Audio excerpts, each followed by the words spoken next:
मैं हूँ मेघा कुमावत। रॉबर्ट किसाकी कहते हैं कि वो और उनका दोस्त अब बड़े हो चुके हैं और माइक ने उनके डैडी का कारोबार संभाल लिया है और वो बहुत सक्सेसफुल भी थे।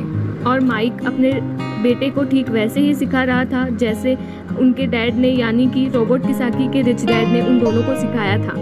रॉबर्ट किसाकी कहते हैं कि जब वो 47 ईयर के हुए तो उन्होंने डिसीज़न लिया कि उनको अब रिटायर्ड हो जाना चाहिए। रिटायरमेंट का ये मतलब नहीं होता कि काम नहीं किया जाए या फिर आगे काम नहीं करना चाहिए वगैरह वगैरह।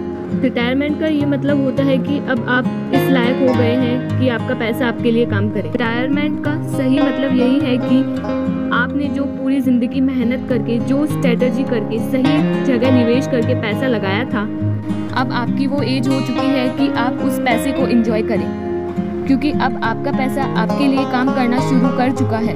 कुछ लोग पूरी ज़िंदगी काम करते रहते हैं, रिटायर्ड नहीं हो पाते।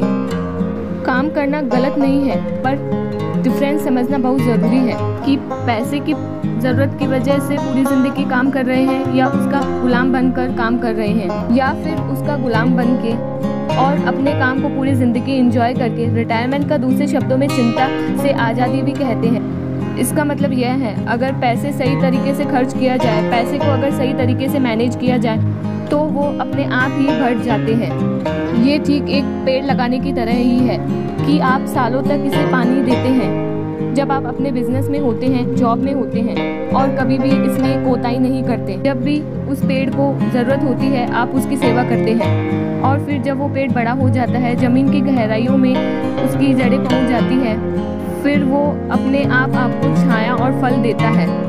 फिर आपको उसके लिए काम करने की ज़रूरत नहीं पड़ती है। पैसे भी कुछ कुछ उस पेड़ की तरह ही है। इस बात को एक दूसरे एग्जाम्पल से समझे तो हमें जैसा गोल बनाना है तो हमें प्रिपरेशन भी वैसे ही करनी पड़ेगी। अगर बहुत ऊंची बिल्डिंग बनानी है तो हमें उसकी नींव भी उतनी ही बड़ी खोदनी पड़ेगी, और हमें छोटा सा घर बनाना है तो उसकी नींव कम होगी। पर प्रॉब्लम यही होती है, हम छोटी सी नींव खोदकर बड़ी सी बिल्डिंग बनाने की कोशिश करते हैं जो कि बाद में ढह जाती है। तो ज़रूरी क्या है? पैसे को समझना, पैसे को संभालना। पैसे को संभालने के लिए उसे समझा कैसे जाए, इसके लिए सबसे ज़रूरी बात है लायबिलिटीज़ और एसेट के बीच फ़र्क समझा जाए और एसेट को ख़रीदा जाए और लायबिलिटीज़ में पैसे न डाला जाए।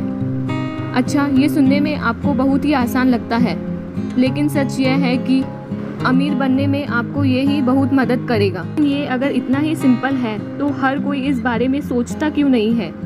लोगों को लगता है कि उन्हें लायबिलिटीज़ और एसेट के बीच फ़र्क पता है, पर जो लायबिलिटीज़ और एसेट के बीच का बारीक सा फ़र्क है वही लोगों को नहीं पता है। तो चलिए इसके बारे में और डिटेल में बात करते हैं। लायबिलिटीज़ और एसेट क्या है? लायबिलिटीज़ वो है जहाँ से आपको पैसा कहीं से भी नहीं आएगा, उल्टा आपको उसमें और पैसा डालते रहना पड़ेगा। और एसेट वो चीज़ है जो आपको और पैसा देती रहेगी, दिन ब दिन उसकी कीमत बढ़ती रहेगी, वो आपको अमीर और अमीर बनाती रहेगी। इसको इनकम और एक्सपेंड में समझा जाए तो और भी आसान है। सिंपल सा मतलब है, इनकम है कि आपके पास कितना पैसा आए, स्पेंड है कि आपने कितना पैसा खर्च किया। और जब भी ऐसा कंफ्यूजन हो, सही तरीका यह है कि एक बैलेंस शीट बनाएं और उसमें अपने एसेट और लायबिलिटीज़ लिखें। हमारा चैनल सब्सक्राइब करें और चैप्टर्स के लिए।